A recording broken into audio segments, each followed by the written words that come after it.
There are a lot of different ways to classify Bradley lectures. And one way for me to classify them is those on the one hand given by people that I don't know, whose work I might be more or less familiar with, but who are talking about something I'm interested in hearing about. And then there are other people that I know somewhat, whose paths I've crossed, and who I know I'm going to hear something interesting from, not really hope I'm going to hear something interesting from. And today is the second type of lecture. I first met Diana Shaw when she was still a graduate student, trying to make up her mind about a thesis topic, as I recall. The last time we saw each other, as I recall, she beat me in a friendly game of pool in a bar room in Montana. It wasn't all that friendly a game.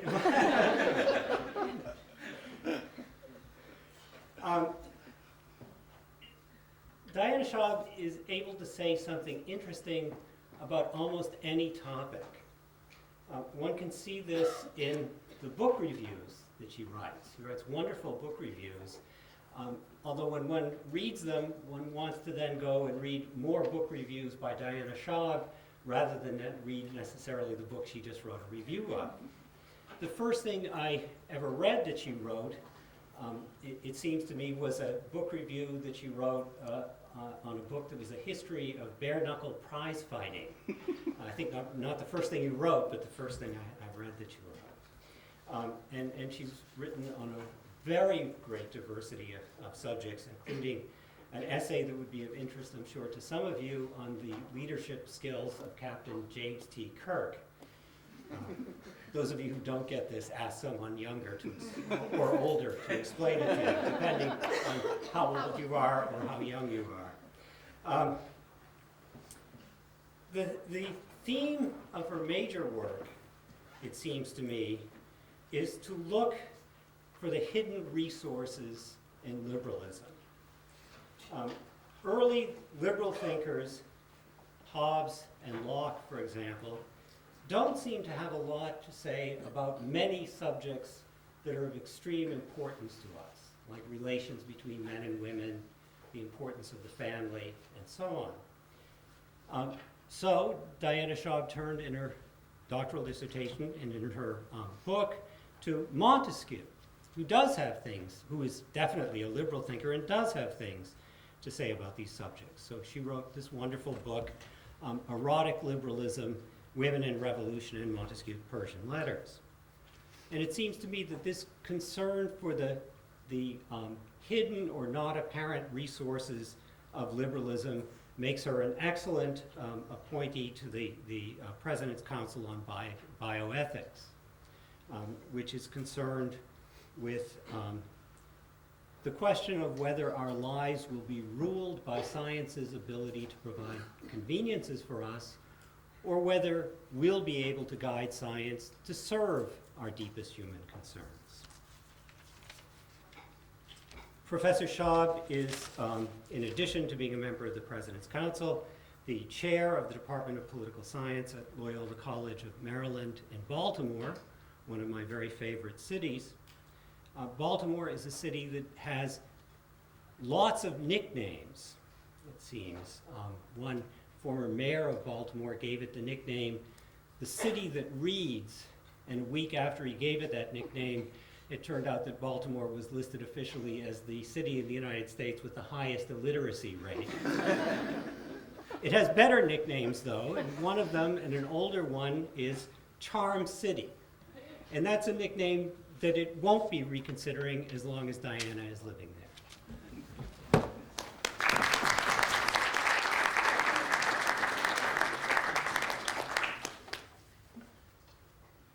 Thank you for that lovely introduction. I don't think I've ever had a nicer introduction.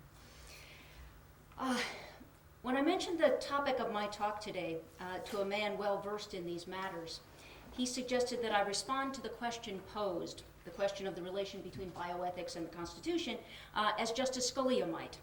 Now, for those of you who are not Supreme Court watchers, Justice Scalia is famous for his scathing dissents, in which he chastises his fellow judges for sounding off on any and all subjects without any constitutional warrant for doing so. So if I take my cue from Justice Scalia, the most straightforward answer I could give is that we can't know how to think about bioethics in the Constitution, since there's nothing there to think about. The Constitution is silent on such matters. Whether it be the most dramatic but still unrealized biotech possibilities like human cloning, or increasingly routine options like in vitro fertilization, embryo screening, biomedical interventions to alter mood or enhance performance. The silence of the Constitution is neither a fault in the Constitution nor a cause for distress. When the Constitution is silent, it simply means that the matter is one for the current generation to address. We will, of course, do so through the political structures established by the Constitution. Accordingly, the silence of the Constitution might best be understood as an invitation to practice self-government as the founders understood it. So the Constitution, by its silence, instructs us to meet the public policy challenge of biotechnology through the political branches of our government. There are a few hopeful signs that we're up to the challenge, and a few more unhopeful signs that we are not. On the hopeful side, I would place President Bush's formation of the President's Council on Bioethics in 2001. The Council's mission is to undertake a fundamental inquiry into the human and moral significance of biomedical developments and to explore specific ethical and policy questions related to those developments. The Council has so far issued 6 reports. They really are remarkable documents, philosophically probing, thoughtful attempts to focus the attention of citizens on the crucial questions and to inform public debate and reflection.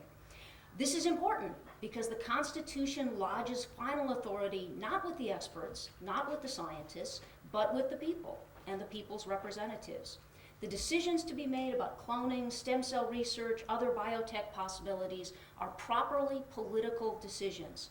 To decide well, voters and elected representatives will need both scientific literacy and powers of moral reasoning.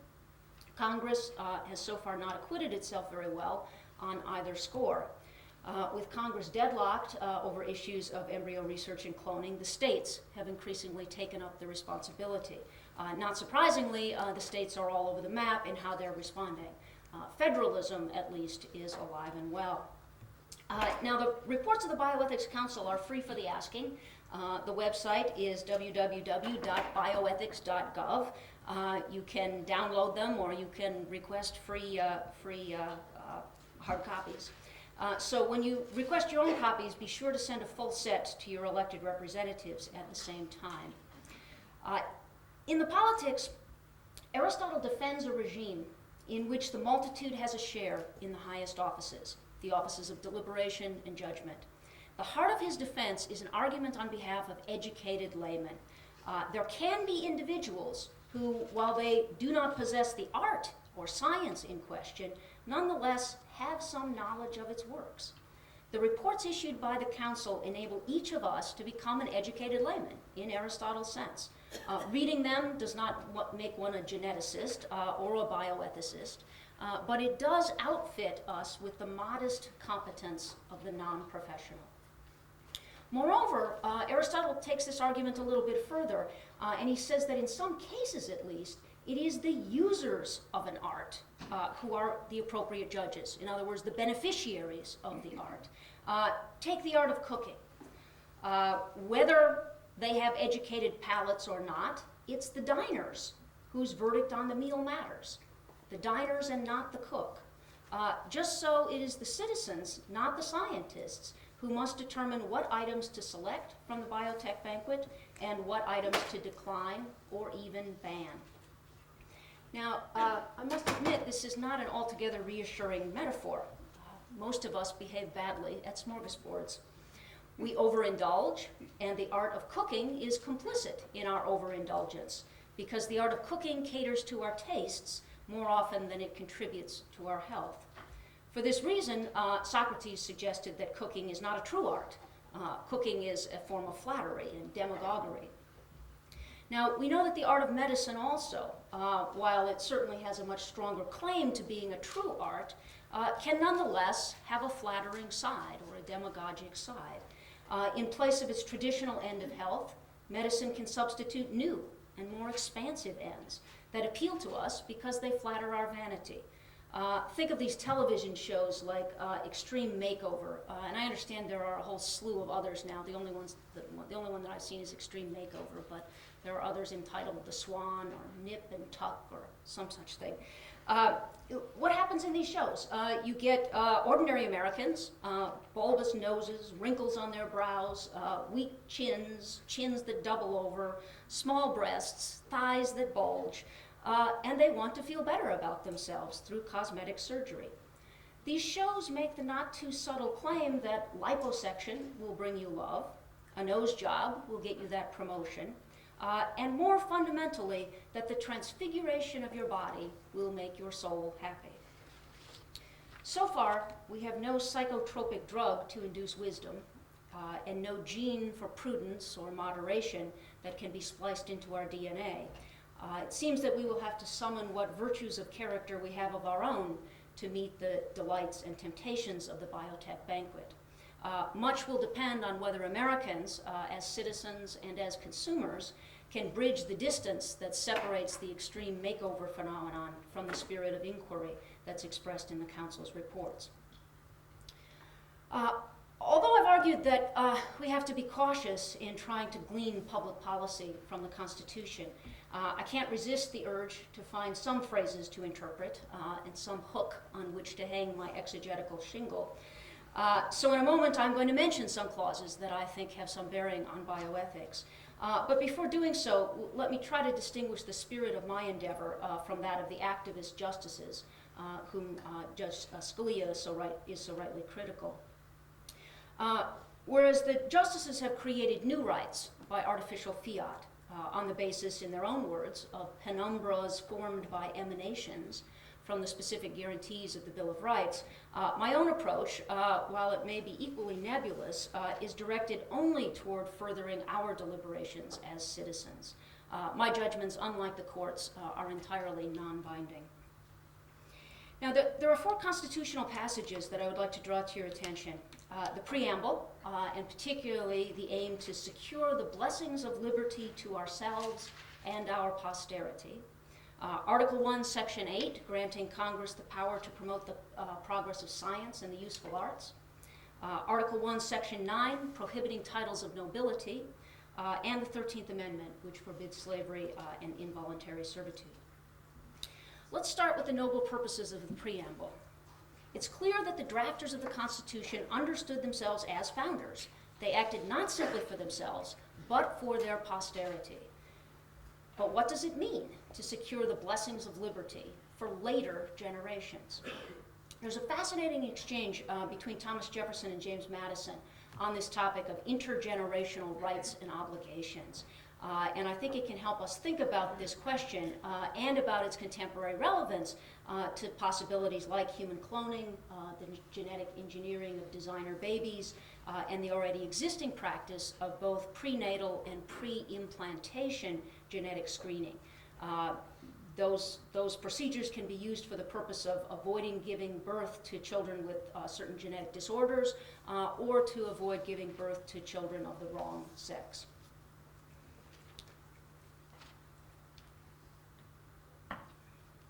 Now, in 1789, Jefferson wrote a letter to Madison, and he raised the theoretical question whether one generation of men has a right to bind another.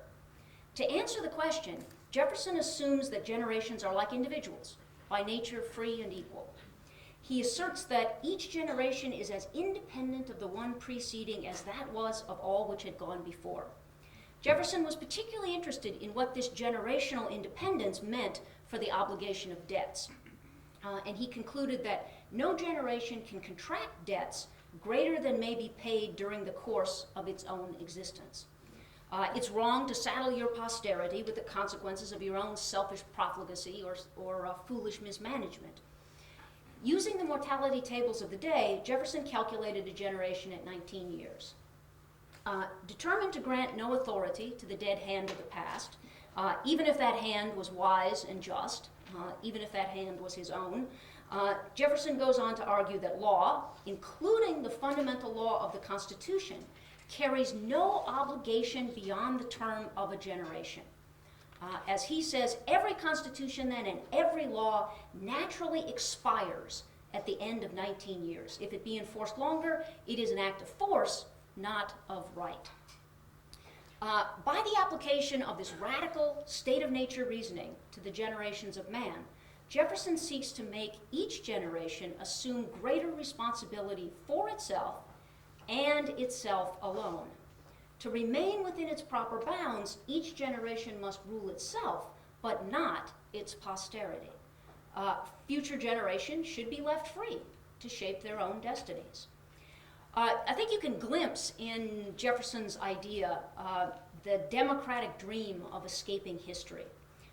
With his call for a constitutional convention every 19 years.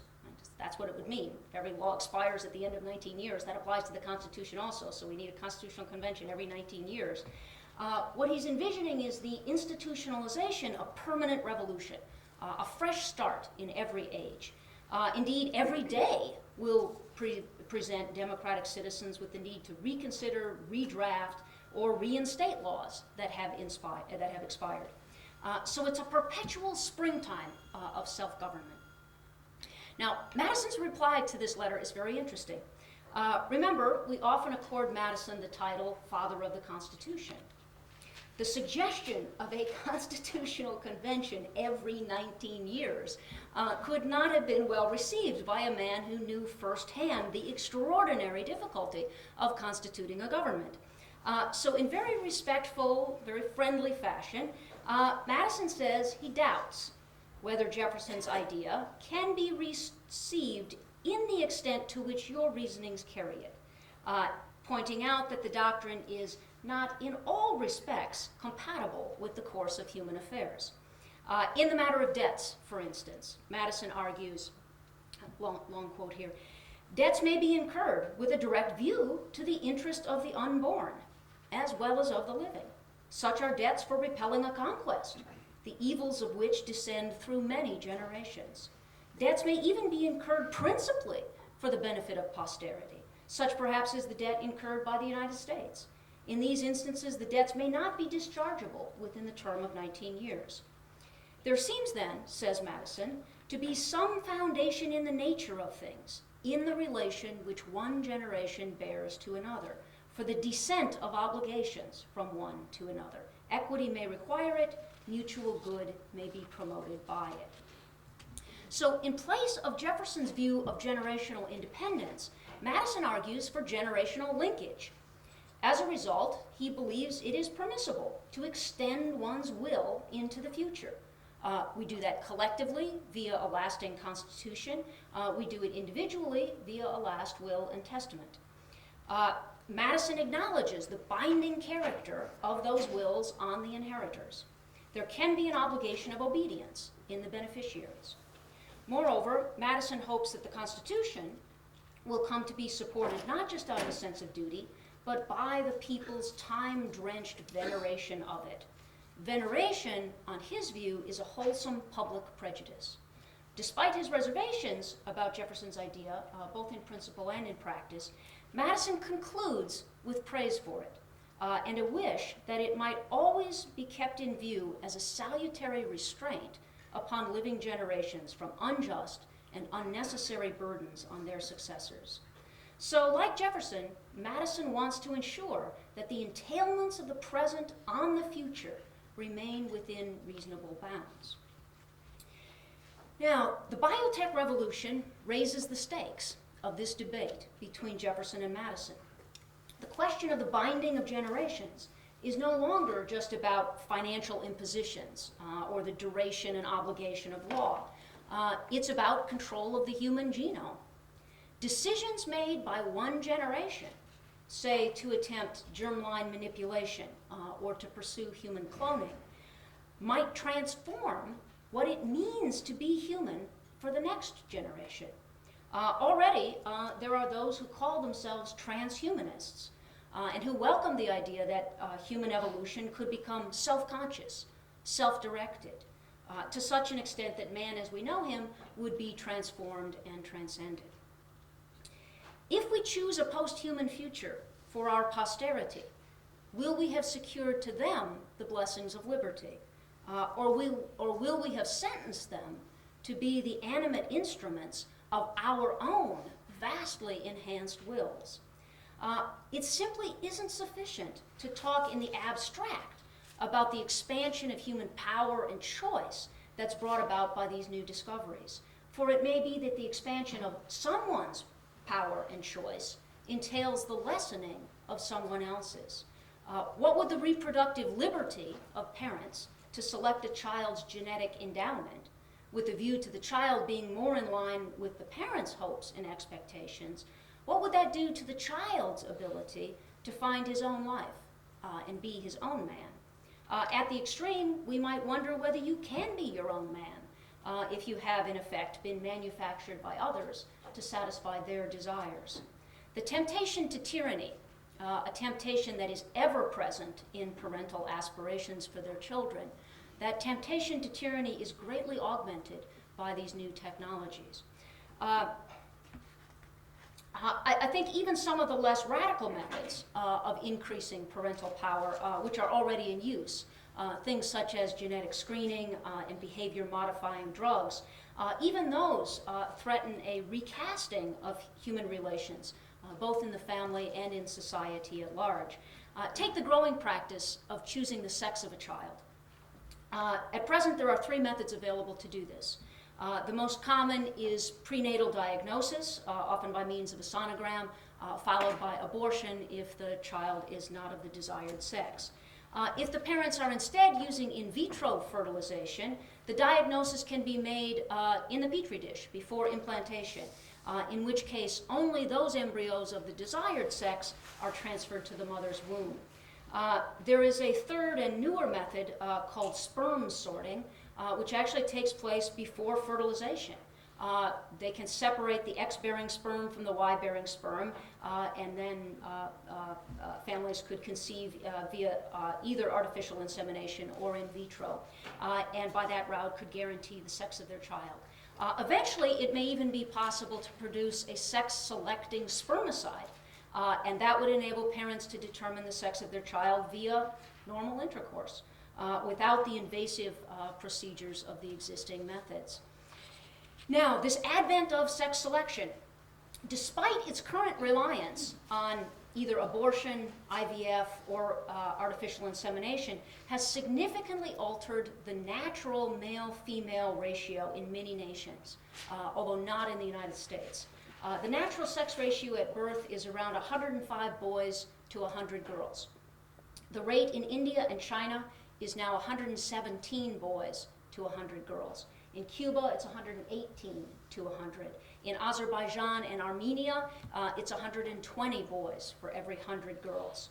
The preference for male offspring is very deeply ingrained in many traditional societies. The newfound ability of these societies to carry out their preferences is, in the long run, not good for anyone concerned. When the natural sex ratio is skewed, serious disruptions follow. I think it doesn't take much imagination to foresee the sort of social disorders that are spawned when 1/6 of the adult male population is excluded from marriage. Even in countries like the United States, where the practice of sex selection does not seem to be leading to a gender imbalance, there may be other deleterious effects that are less obvious, but I think more insidious. Natural human procreation operates by the luck of the draw. What happens when parents' gracious acceptance of whatever gift they get is replaced by parental dictation of the child's sexual identity? What happens when the parental attitude shifts from unconditional love and a feeling of having been blessed to a feeling of vindication at having gotten what one ordered? Consumer choice in the economic marketplace of goods and services is all well and good, but is the advent of choice in the reproductive realm so unambiguously good? think for a moment of the bizarre and baffling situation to which the practice of in vitro fertilization has led us. Along with the 170,000 miracle babies that have been born in the United States through IVF, the embryos, who are the biological brothers and sisters of the IVF successes, are stacked up in deep freezes all around the country. There are more than 400,000 of them, and we call them surplus or excess or spare embryos. We've started to regard some embryos not as members of the next generation, but instead as spares, who might as well be put to use as spare parts, disaggregated to yield stem cells for research. And we do this even knowing that each of those embryos was brought into being in the desperate hope for biological offspring. I don't mean to suggest that IVF should be outlawed, only that there are more and less ethical ways of conducting it.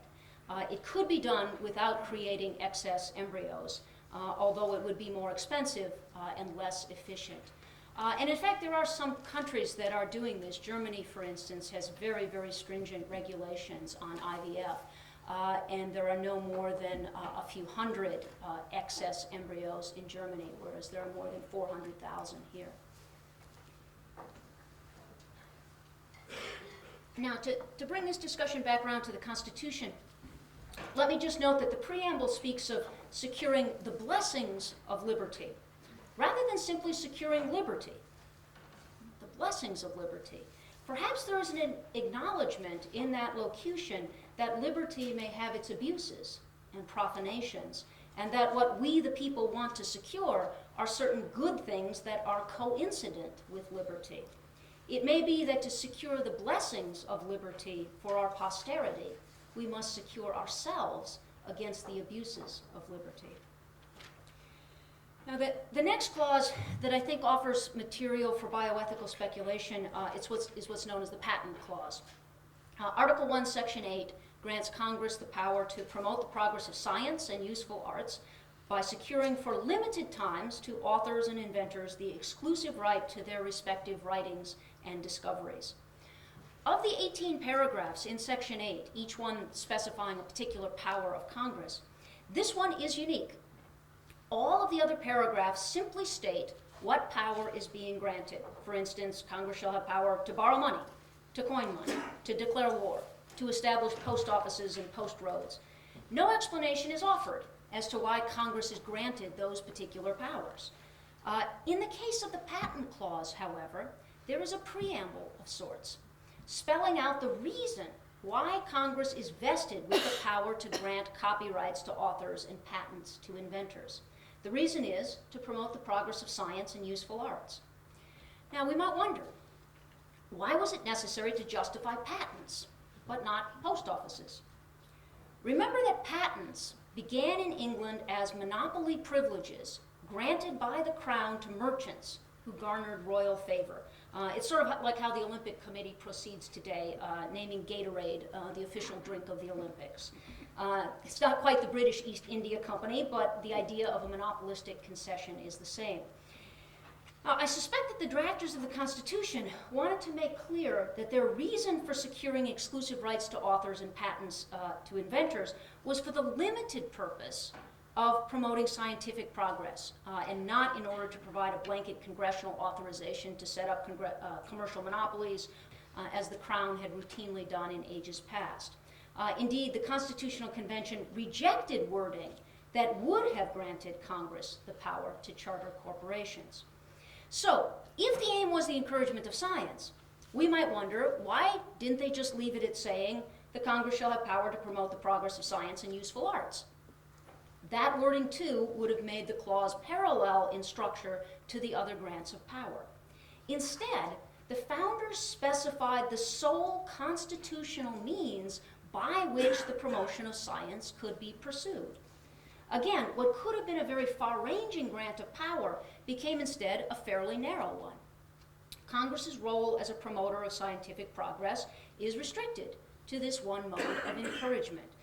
The Constitutional Convention rejected language that would have allowed Congress to found a national university or to award prizes for scientific discoveries. Now, we know, of course, that in the last century, Congress has, without constitutional warrant, it seems, taken to promoting science in other ways, particularly taxpayer-funded research. And it should be remembered that the current controversy over embryonic stem cells relates entirely to federal funding of such research.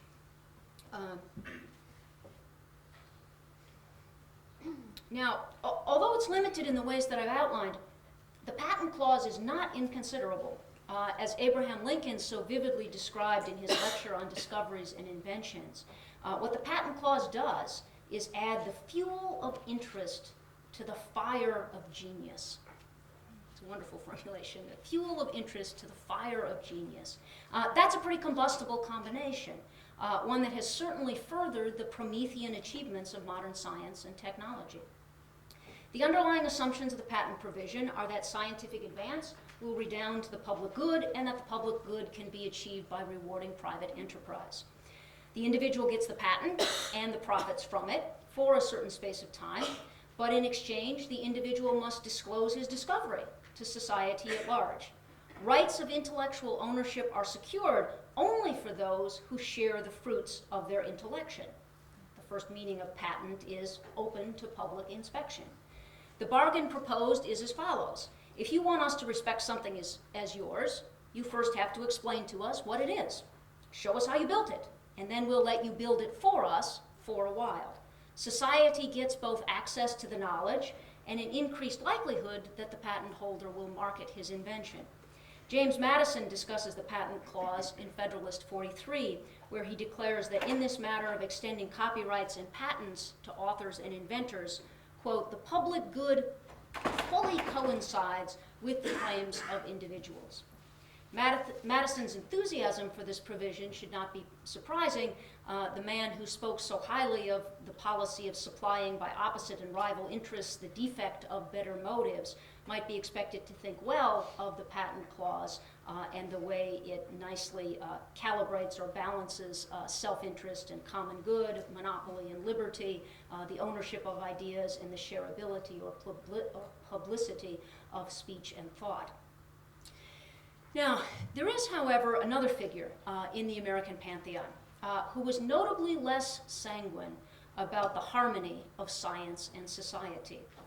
A careful reading of Abraham Lincoln's lecture on discoveries and inventions shows him, I believe, to be worried that the fire of genius, particularly when fueled by self-interest, could get out of hand. And we've seen some of the ways in which scientific ambition can get out of hand in the recent scandal involving both South Korean and American stem cell researchers. Now, I don't mean to suggest that Lincoln was hostile to technological advance. He certainly was not. After all, he was himself the holder of a patent for a mechanical device that would lift boats over shoals. He is, by the way, the only American president to have obtained a patent. Jefferson could have sought patents.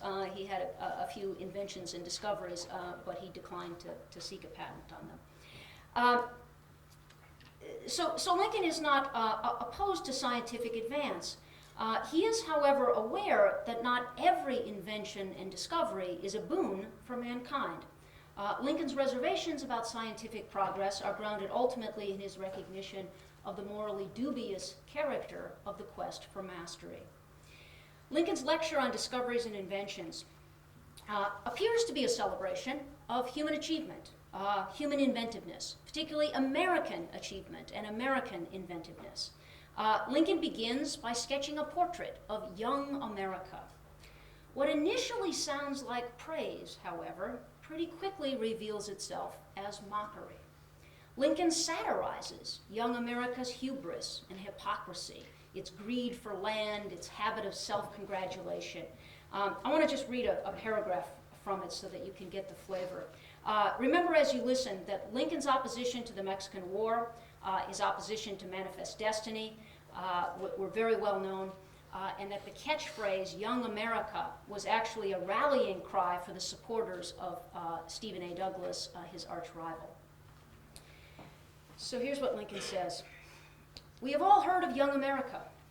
Is he not the inventor and owner of the present? He owns a large part of the world by right of possessing it, and all the rest by right of wanting it and intending to have it. As Plato had for the immortality of the soul, so young America has a pleasing hope, a fond desire, a longing after territory. He has a great passion, a perfect rage for the new. He is a great friend of humanity, and his desire for land is not selfish, but merely an impulse to extend the area of freedom. He's very anxious to fight for the liberation of enslaved nations and colonies, provided always they have land and have not any liking for his interference. As for those who have no land and would be glad of help from any quarter, he considers they can afford to wait a few hundred years longer. In knowledge, he is particularly rich. He knows all that can possibly be known, inclines to believe in spiritual wrappings, and is the unquestioned inventor of manifest destiny. His horror is for all that is old, particularly old fogey, and if there be anything old which he can endure, it is only old whiskey and old tobacco. Now, it should come as no surprise that this talk of Lincoln's, which he delivered a half dozen times around Illinois in 1859, was not popular. He chastened us in the hour of our pride, and young America didn't much care to be chastened. After this opening sketch, Lincoln draws a contrast between young America and the first of all fogies, Father Adam, who was responsible for the first of all inventions, the fig leaf apron. With this biblical reference, Lincoln reminds us that the useful arts began in human sinfulness and pride. Adam and Eve, joint participants in what Lincoln calls the mother of all sewing societies, rejected God's provision for them. They covered over their newly discovered nakedness. As he goes on to consider speech and writing, Lincoln again reminds us of things that we might prefer to forget and points to the need for greater humility. Speech, says Lincoln, does not appear to be an invention of man, but rather the direct gift of his creator. Even writing, which Lincoln does call the greatest invention of the world, is only possible, he points out, because of the wonderful powers of the eye, which are not of human making.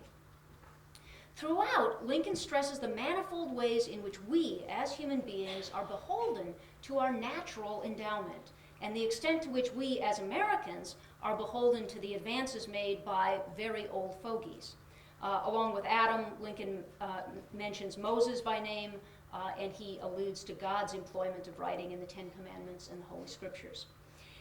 Now, the final section of the speech takes up modern inventions. And Lincoln singles out three inventions in particular: printing, the discovery of America, and the patent laws. These three have vastly accelerated the overall rate of discovery and invention. According to Lincoln, printing in particular expands the field for invention because it awakens in men the thought of rising to equality. Printing is the emancipation proclamation of the mind. Lincoln suggests that in breaking the shackles of ignorance and low expectations, printing not only transforms minds, but conditions as well. Printing is an invention that furthers political liberty. Now, in the midst of this very appreciative account of printing, Lincoln stops suddenly and injects an attention-arresting one-sentence digression. Here's the sentence.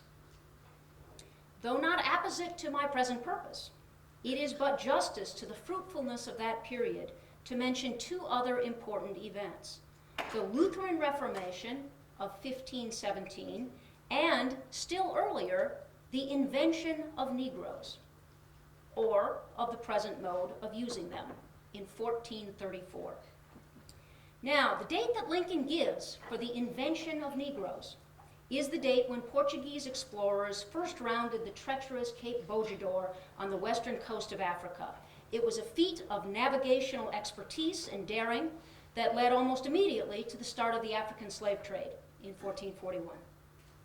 Not all discoveries advanced the cause of civilization.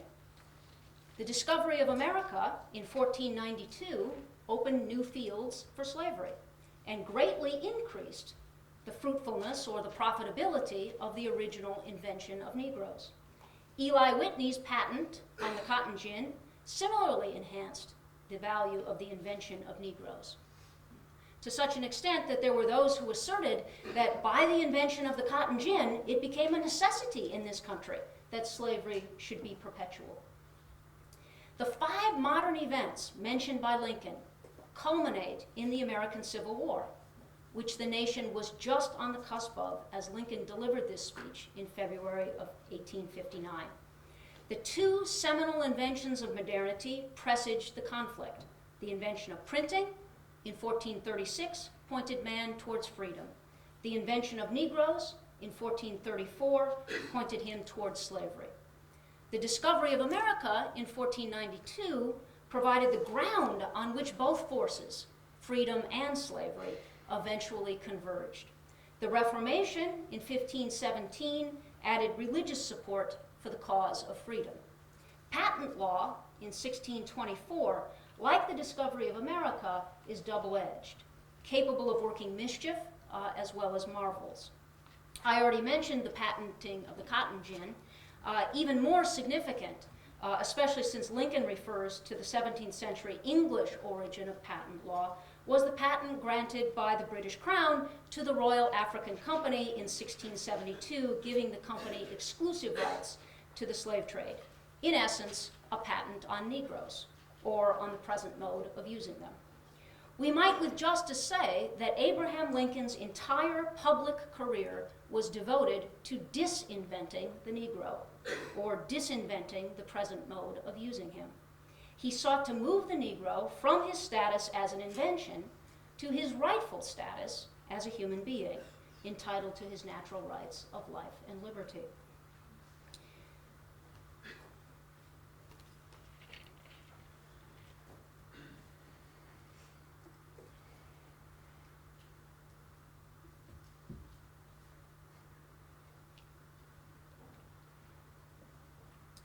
It turns out that our contemporary dilemmas and debates are not entirely novel. Lincoln anticipates our concerns about the patentability of human life and the uneasiness, among some of us at least, occasioned by the discovery of new modes of using human beings. This time around, it's not Africans, but embryos. In 1980, the Supreme Court ruled that living organisms are patentable. At issue in that ruling were laboratory-engineered oil-eating bacteria. Since then, genetically altered mammals have become patentable. Although the Patent Board in Ex parte Allen in 1987 declared that human beings were off limits because of the 13th Amendment forbidding slavery, there are many who doubt that the prohibition will hold, particularly if the issue involves parts of people rather than whole beings. It would certainly be desirable for Congress to act to specify what is not patentable and to codify the boundaries of ownership. In its report entitled Reproduction and Responsibility, the President's Council on Bioethics unanimously recommended that Congress, quote, prohibit the issuing of patents on claims directed to or encompassing human embryos or fetuses at any stage of development. Nonetheless, in the end, patentability, I think, is a side issue. Since failure to secure a patent does not mean that one can't continue research or pursue commercial development. Remember, slavery continued unabated after the Royal African Company's patent lapsed. The real issue is whether certain types of research and certain modes of using human beings will be allowed. Once again, these decisions will be up to us to make, whether through legislation, executive order, or the self-regulation of various governing bodies, from university committees that oversee research involving human subjects to Olympic and sports officials who rule on the acceptability of performance-enhancing interventions. Now, the Constitution does, I would argue, set certain ultimate limits to our experimentation upon ourselves.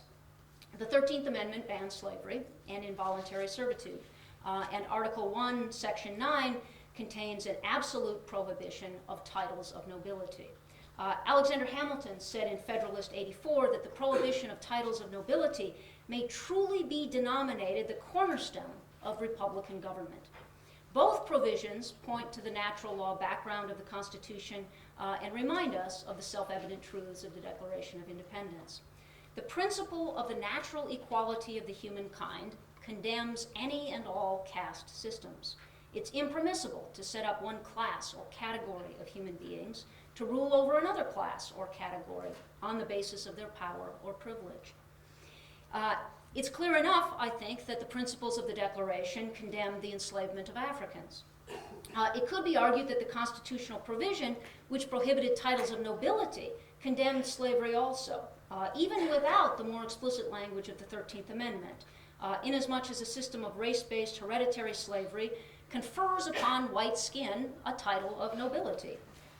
It's the counterpart to the inherited infamy of slavery, which might be analogized to a Bill of Attainder, another constitutionally banned action. Now, of course, in America's federal system, slavery drew its breath not from U.S. law, but from the laws of the individual states. And it was usually held that the federal government had no right to interfere with slavery in the states where it existed.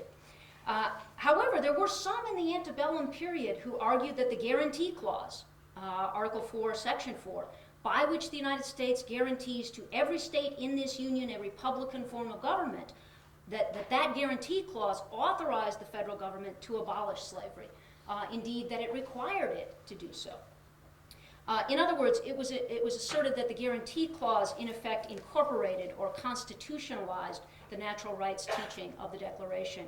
And I think that Hamilton's gloss on Article 1, Section 9 about the meaning of titles of nobility gives a kind of support to that reading.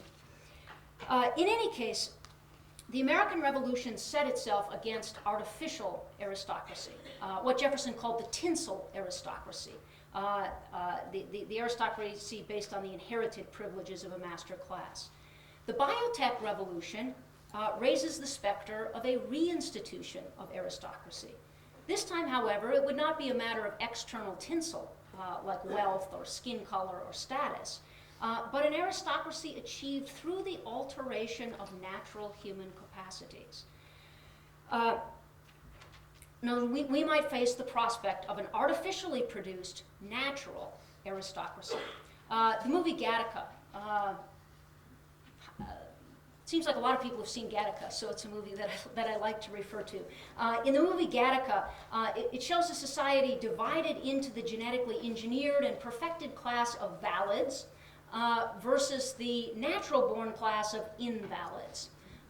It may not be science fiction forever.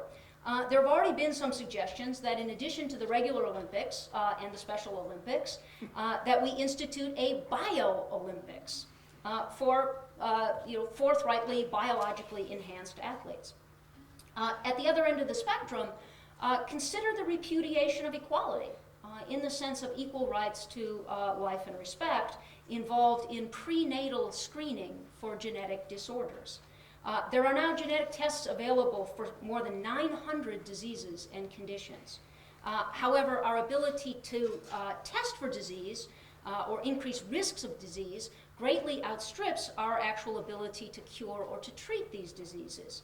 So the increasing availability of genetic information lends itself to eugenic uses and is the use primarily to which that information is put. The strong implication, sometimes spoken, sometimes unspoken, is that the defective should not be born. How far are we from the day in which invalids become invalid? It's ironic that in a time when dog breeders no longer routinely drown weak puppies, breeders of human beings are more and more inclined to a ruthless culling of the imperfect. Finally, there is on the horizon not only the specter of a biologically enhanced aristocracy, but a novel form of slavery. A certain subset of the unborn could be transformed into a class of beings who exist as animate instruments of our scientific advancement. We can now create new life, not to succeed old life, to replace old life, but to serve and sustain old life. The new life is not meant to outlive us.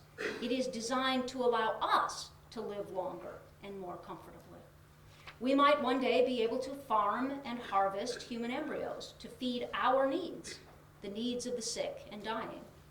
To describe this situation as slavery or involuntary servitude depends, of course, on granting that the embryo is a human being, and as such encompassed within the all men are created equal principle of the Declaration. We've had contentious debates in our history before about precisely who is included within the Declaration's broad language.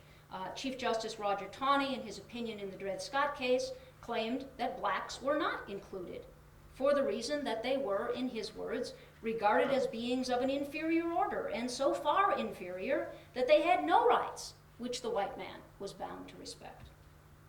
The question for us is, does the embryo, either cloned or conceived, have any rights that those of us who are of woman born must respect? I think yes, but just as in Lincoln's day, there are those with more restrictive definitions of humanity who would look upon such an expansion of the human family as absurd.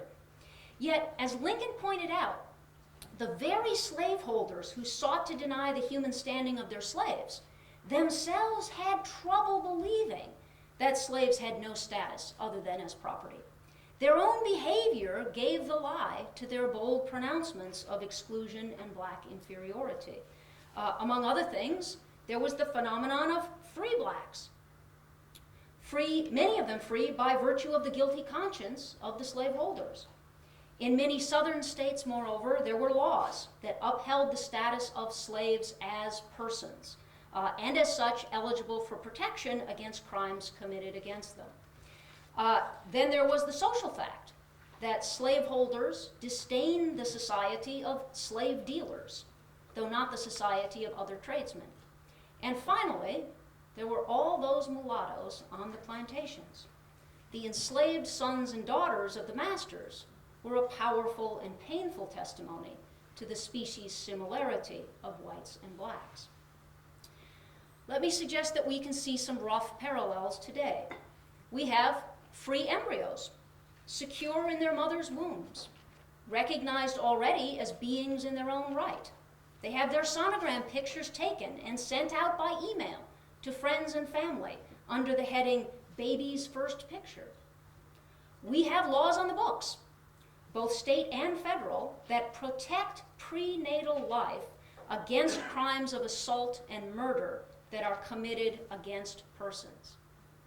The repugnance against the slave dealers' trade in human flesh is felt today against the abortionists' trade, against the underground dealers in human organs and babies, and to a more limited degree against those scientists and ideologues, Peter Singer springs to mind, who take a radically reductionist view of human life. Finally, every embryo used for purposes of research is someone's biological relative. Now, it's certainly the case that our discomfort with embryo research grows as the embryo grows. However, there is also a time when the new life is so tiny, so seemingly negligible. Those blastocysts are brainless, after all. And they're also very hidden from view, stacked up in those petri dishes, in those freezers, that it requires a real leap of the imagination to acknowledge human identity. Would it really be wrong to allow a window, 10 to 14 days, during which time experimentation is permitted upon these beings of seemingly indeterminate or intermediate status? Now, in dwelling on the comparison to the debate over slavery, I want mainly to remind us that many Americans were wrong once before to restrict membership in the human family on the basis of their own sentiments and their own self-interest. That doesn't prove we would be wrong this time, especially since we have in view the noble purpose of healing the sick. But I think it does suggest the need for extreme caution, especially since our use of the embryo is always fatal to it. Our experimentation is lethal experimentation. Now, lest I unintentionally give offense, I want to acknowledge the limits of the analogy between slavery and embryo research. There is no comparison at all in terms of human suffering. And I don't want to be misunderstood on that point. Slaves, as fully thinking and feeling beings, suffered intensely. By contrast, early embryos are not pained by the use to which they are put. In fact, if pain and suffering are our only moral touchstones, then the argument is all on the side of those with terrible diseases who look to embryo research for hope and cure. Pain and suffering, however, are not the only standard by which we measure violations of human dignity. One can wrong even those who are unaware of the wrong being done them. The wrong in embryo-destroying research is in treating nascent human life as simply as a thing, an animate possession. Now, of course, the claim of those who want to use early embryos for the relief of human suffering is that the early embryo, or more precisely the blastocyst, is nothing more than a bundle of cells, right? And very few cells at that, lacking recognizable human form, lacking human capacities of any kind. So what respect could it possibly be entitled to?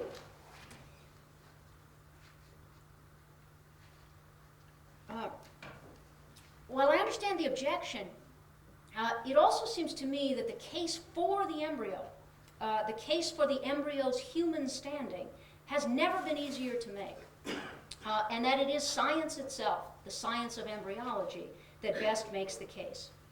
It is undeniable that each and every postnatal human being has passed through the identical stages of embryonic and fetal development.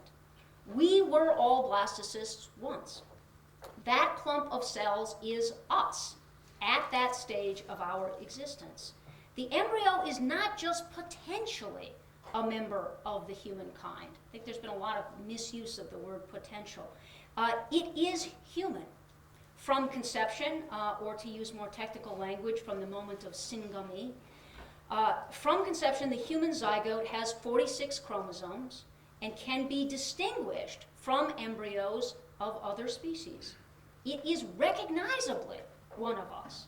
Recognizable not to the naked eye, but to the scientifically trained eye. Moreover, the embryo, our unique being, unfolds continuously from within, self-directed. Along the way, we develop and manifest various capacities, sensory, cognitive, but there isn't one of those capacities whose acquisition suddenly makes us human. There are many phases, stages of a human life, but the being, the unique human being, is there from the beginning, from conception to death. Now, of course, certain externals need to be present for this human life in process to continue its self-directed growth, but that's true of every phase of human life. We are self-directed, but not self-sufficient. Knowledge of our earliest beginnings and of the dynamic developmental process of the human organism as it matures can awaken a sense of awe, a sense of respect. Knowledge of our origins does not destroy wonder, it deepens wonder. In a letter written by Thomas Jefferson just 10 days before his death, he expressed the conviction that it is the unbounded exercise of reason and the general spread of the light of science that will open men's eyes to the truths of the Declaration. I hope that Jefferson is right. I hope that the knowledge supplied by the science of embryology will lead us to question the moral legitimacy of embryo-destroying research. If we keep in mind what Madison called the interests of the unborn, then perhaps we will realize that we are not at liberty to divest our posterity of their right to life, liberty, and the pursuit of happiness.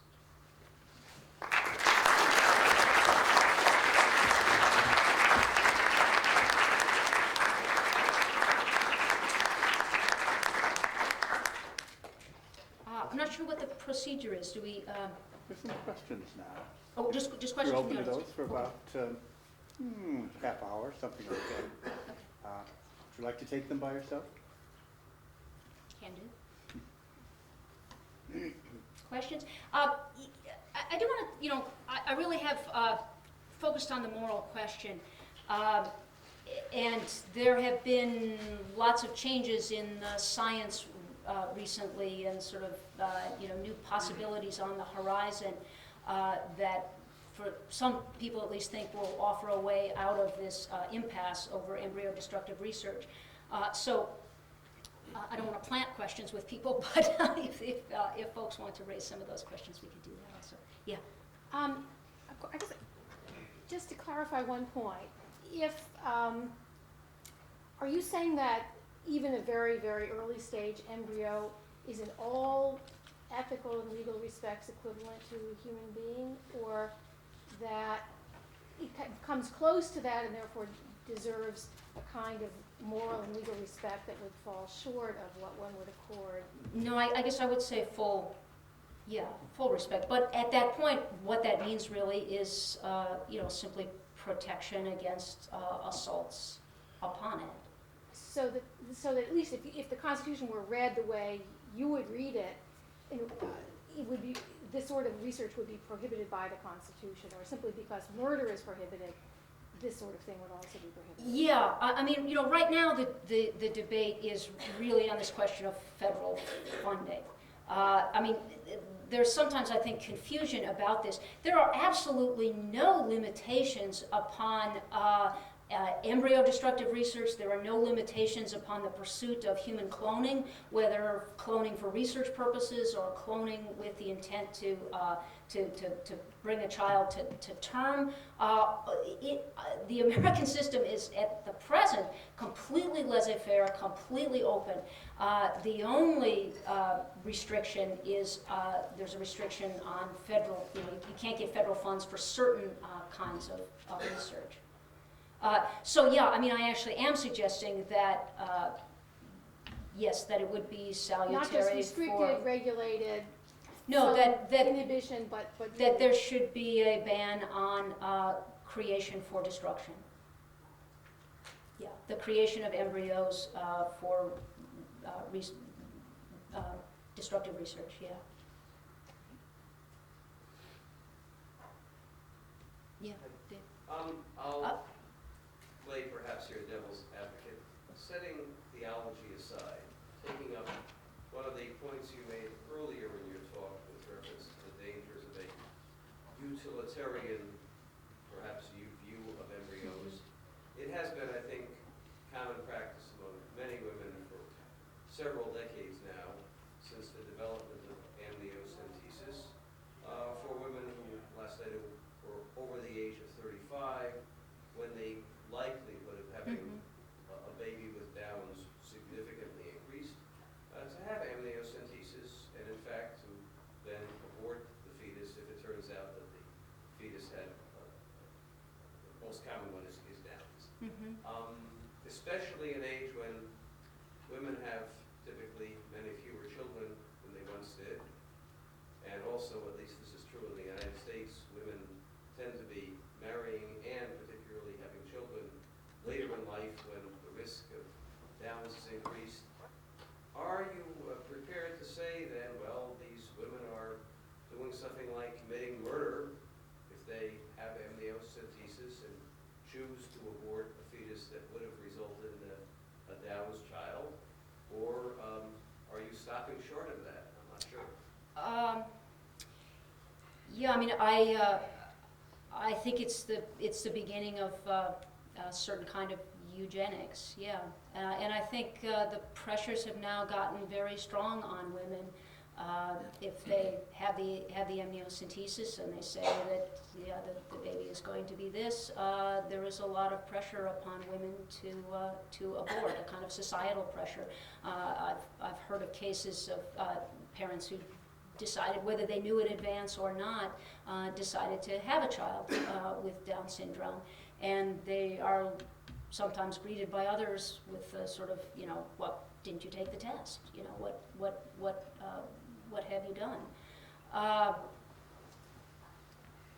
And this will actually expand. As I say, there are now all kinds of tests for various genetic diseases, Parents are now making decisions, if you find out that, there's an elevated risk. I mean, in many cases, this is not perfectly predictive. There are very few conditions where you can actually say, yes, the child will have this, but in many cases, it's just an elevated risk. Do you abort if you find out that you have elevated risk of Alzheimer's, something that may not strike till quite late in life, but what decision did parents make? I mean, all of there's going to be much more genetic information available, and there will be many more determinations that parents are going to be making. Put it this way, in the case of Downs, which is more serious than obviously potential for Alzheimer's, is your argument a slippery slope argument, or is your argument that aborting a fetus because it will have Downs is simply not only wrong in itself, but something comparable to murder? Is it? Yeah, I think it is wrong. In other words, we accept what comes to us, and if all human life is equal, if we are all created equal, then we don't use our superior strength to do away with those who are weaker.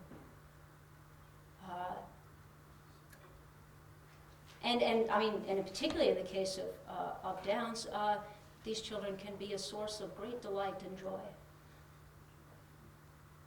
They're usually happier than the rest of us, and they bring that kind of happiness to others. Do I have students? I'd like to. Students, yes. In the middle here? Okay. Yeah. Last legislative session in the Senate, Yeah. Senator Rick Santorum, it was Senate Bill 2734 that addressed autism. Hmm. And it provides federal funding for autism research and also eugenics. And I was just wondering, what is the point of even studying eugenics at all? I'm It not. will lead to saying Yeah, parents I'm not familiar with the bill or what the meaning of research on it meant It provided for treatment for autism. for autism But what's the connection to eugenics? because they're trying to prove, a company called TGen based in Scottsdale, Arizona is trying to prove that autism and just autism is a genetic disorder when there's two schools of thought. One says, oh, it's a genetic disorder. The other says, no, it's not. I see. So that your concern, you mean, would be that if it were shown to be a genetic disorder, that also would then lend itself to eugenic uses. Yeah, I mean, I am very concerned about the eugenic direction of pre-implantation screening and all of these sorts of things.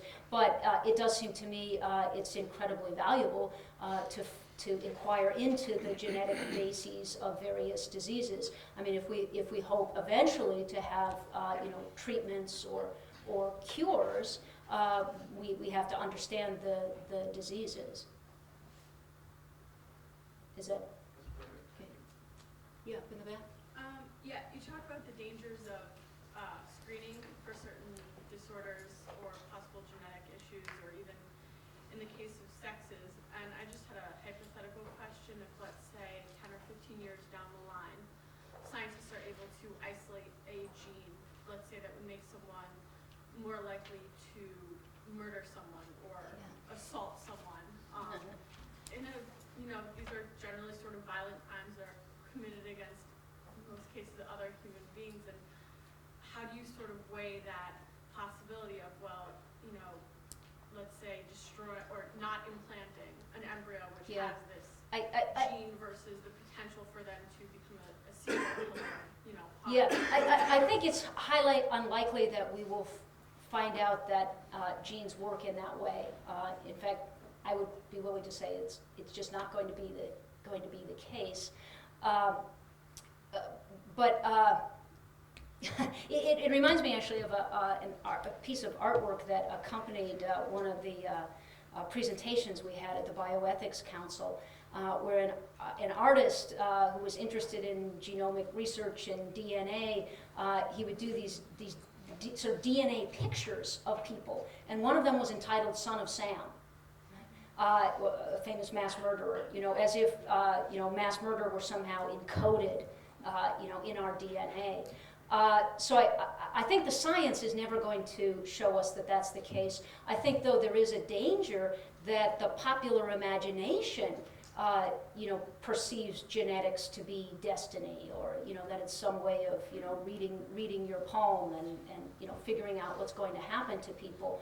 So I think there is a real danger of genetic research and genetic information being misinterpreted and misunderstood by the general public. And apparently this is already happening in cases where people get testing for various things, and they get the report back, and because so often it just means there's a certain kind of increased likelihood, and it's very difficult to know the real meaning of what you found out. And apparently even family doctors and pediatricians and such folks do not have very extensive genetic training, and they often give bad advice to families also.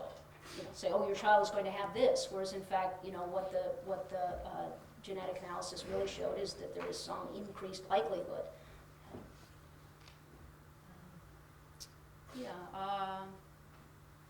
Right here? Yeah, when you were mentioning in relation to a federalism, Yeah. you were calling for like a limit to be placed, at least as far as I understood you, there aren't any limits to like embryo destructive research, including cloning. What happens if, let's say, the limit is set by Congress? Do you think that would like threaten to destroy the delicate like semblance of federalism that is existing in America today? Like, would that be faithful to, so you mentioned Scalia in the beginning, like to like an original intent conception of the Constitution? Yeah, I'm all in favor of federalism and continued vitality of the states, but I also think there are certain issues that are properly federal issues. Lincoln addressed this question, and he says, yeah, when it comes to the oyster laws of Maine or the cranberry laws of Vermont, those things are properly local. But if this really touches upon matters of principle, all men are created equal, then I do think it is open to Congress to legislate on it. Yeah. Right here? Yeah. I understand that you're interested in reforming IVF laws, and you mentioned Germany. But even in Germany, you said there's 100 spare embryos. Currently in the U.S., obviously, there are hundreds of thousands. My question is, to be morally appropriate and or quite possibly legally, would you advocate that the women or couple owners of these excess embryos, be they in Germany or in the United States, be either morally or legally required to have those implanted in a woman? Yeah, I don't think you can require that. But we really are, in a very strange situation. No one knows what to do about this. It's a very bizarre situation. It seems to me if we had been a bit more careful and thoughtful and discussed the issues a bit more at the beginning, we might have proceeded somewhat differently. I think there is a way morally to continue IVF. You only fertilize as many as you are prepared to implant. You only implant as many as you are prepared to carry. So there would be a way to do it. The question of those that are excess right now, I really don't know. There are people who are calling for, adoption, making those embryos available for adoption. Actually, it has happened. There have already been 118 of these embryos brought to term. There are at least 25 more that are women pregnant with them right now. But I don't think that is and I suspect that will not be a full solution. Just so I could get you to expand a little bit. We have a rich moral and religious tradition in the United States. There are some religious traditions, for example, Orthodox Judaism, which understands the status of human life prior to birth a little bit differently. There may be other religious traditions as well. And so that in concrete political terms, it might be useful to have a kind of compromise position that would be politically feasible, even if it wasn't fully satisfactory philosophically. And I'm wondering whether there's steps in that direction that you have thought about. Yeah, I mean, I'd be happy to hear it sketched out. But I mean, I really do think that I mean, there's of course, an overlap with the question of abortion, but I think it might also be possible to sort of separate it a bit, the embryo question, the research question from the question of abortion. Even if we were going to say that we are going to allow women in certain circumstances to take this action, do we want scientists to do this? Do we want them to bring embryos into being for the sole purpose of destroying those embryos and extracting, certain materials from them? It seems to me that we maybe could reach an agreement that we don't need to do that. Let me just say, I mean, I've tried to sort of sharpen the moral controversy. But there are lots of people who think that we really are on the cusp of resolving this through scientific advance. In other words, there have been some very promising discoveries of late. Just in the newspaper a week or two ago, they have found stem cells in amniotic fluid. These appear to be pluripotent stem cells. In other words, it would have the essential feature of the embryonic stem cells. The reason that there's so much promise surrounding the embryonic stem cells is because they are pluripotent. They can become all of these other cells in the body if properly directed. It turns out that we may be able to achieve pluripotency by other avenues, by morally non-controversial avenues. So the amniotic fluid is one possibility. There are some others as well. Scientists are learning more and more about adult stem cells, and that there is more plasticity or flexibility in the adult stem cells than they had originally believed. Not only that, but there is a possibility of it's called de-differentiation. In other words, you basically begin with an adult stem cell and work it backwards. You sort of send it back to that state of pluripotency. So this possibility of sort of reprogramming or de-differentiating adult stem cells holds a lot of promise. There are a couple of other possibilities also, and that would involve these spare embryos, the IVF embryos. It may be that as many as a fifth of those are actually dead. I mean, when you unfreeze them, many of them will not continue division. And there have been scientists who have suggested if you did a kind of natural history study, observing, if you could figure out sort of what the moment of death is for the embryo, in the same way that we have a standard of what constitutes death, brain death. Right? In the hospital, doctors have certain criteria that they follow to figure out when death has occurred. Once death has occurred, you can harvest organs. Okay? So if you could make that determination in the case of these IVF embryos, it would then be legitimate to harvest stem cells at that, immediately after that moment. So that's another possibility. And there is yet a fourth possibility that involves some very sophisticated science, and that is the possibility that we could create not an embryo, but a sort of embryo-like artifact. And for this, you really do need to turn to the President's Council on Bioethics, the white paper that the Council did on alternative sources of pluripotent stem cells, which explains the science of that and why there are hopes for it. So, in other words, a few years ago, it looked like we just had this face-off between those who were avid supporters of adult stem cells, right, and those who were also pushing for the inclusion of embryonic stem cells. And there were people who said, well, you know, the adult stem cells are not really going to be sufficient. They have certain limitations because they don't have this pluripotency, and so on. And, you know, in turn, the supporters of adult stem cells said, yeah, but, you know, there are all these problems with embryonic stem cells, not only the moral objection that one might level against them, but also that they are cancer producing, they are tumor producing. Precisely because they are pluripotent, their growth is rather uncontrolled. So in fact, you know, there have been to date, you know, there is no therapeutic use at present of deriving from embryonic stem cells. There are more than 100 therapeutic uses, you know, in use for adult stem cells.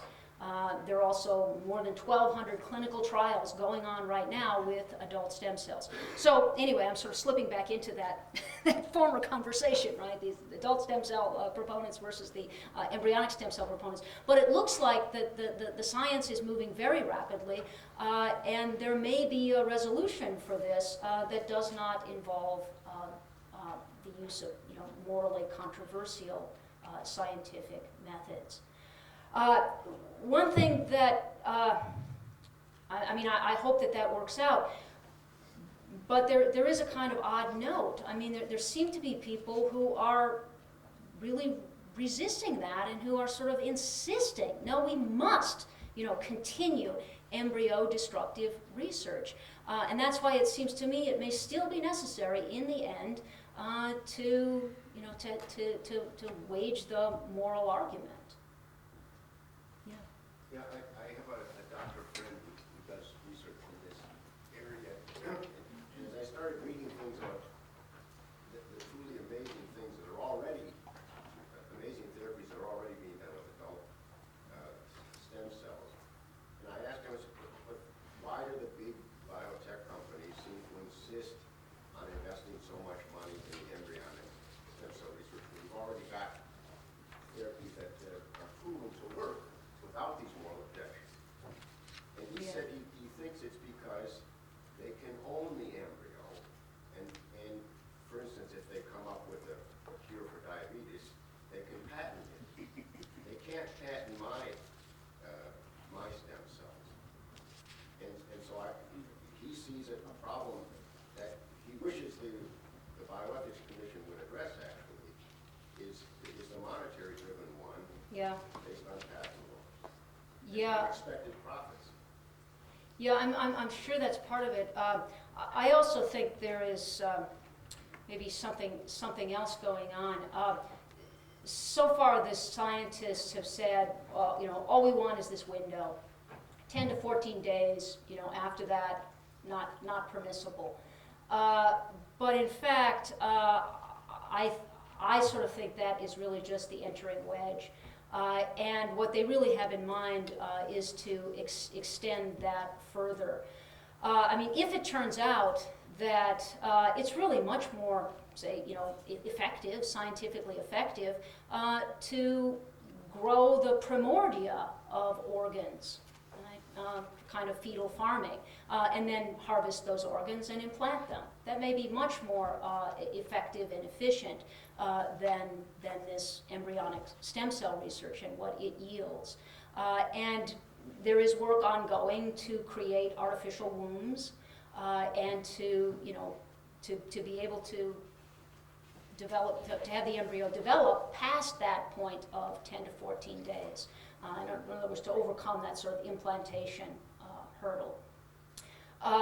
So that at least I think with some researchers that may be what they have in mind. And that's why there's this unwillingness to give up on embryo destructive research. Yeah. I'm curious, I was struck in your comment when you talked about the potential creation of a new class system, a new caste system was the word you used. And it struck me that most of this conversation has been about technologies which are particularly, which are useful for those who have wealth. Certainly the treatment of the diseases which people are talking about using embryonic stem cell research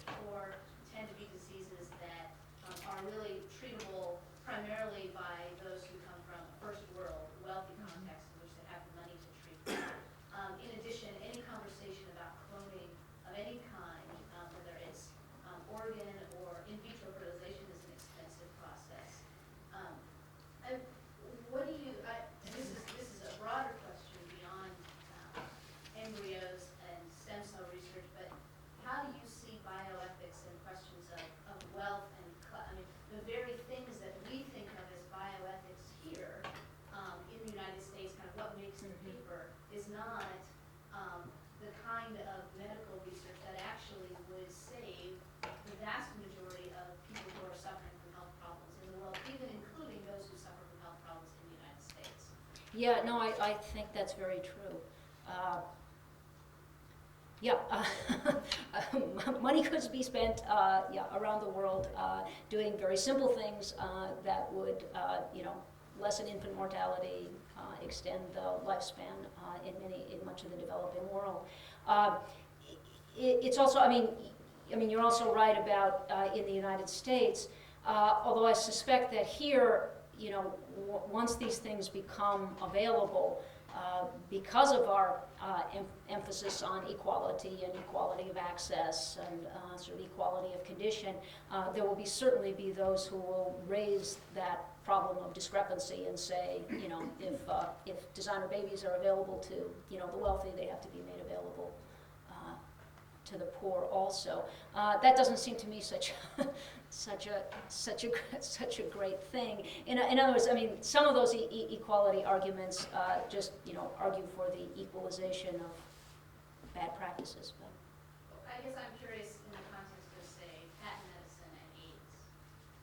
That's a bioethical issue that also involves the question of patents and the United States defense of patents in drug companies and the use of antiretroviral medications and whether someone in Africa can pay for it, much less whether someone here in the United States can pay for it. I mean, there are people here that can't afford medication. yeah, I guess I would be reluctant to. The direction that you're pushing in now, I might be reluctant to go in. I mean, it does seem to me that patents are in general a good thing, and that they do serve, the long-term public interest as well as the financial interests of those who make these discoveries. I mean, I really do take it that this research is expensive. R&D is very expensive, and we don't want to. We don't want to put the drug companies out of business.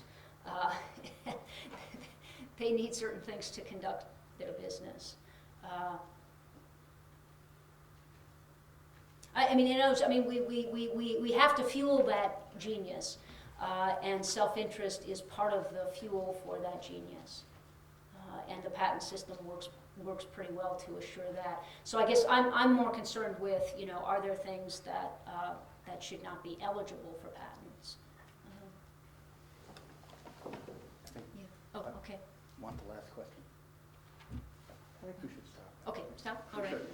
Okay. I want to remind you that there is a free lunch, or rather free supper tonight over in the faculty dining room. You're all invited to the discussion that in fact will start again at 7 o'clock.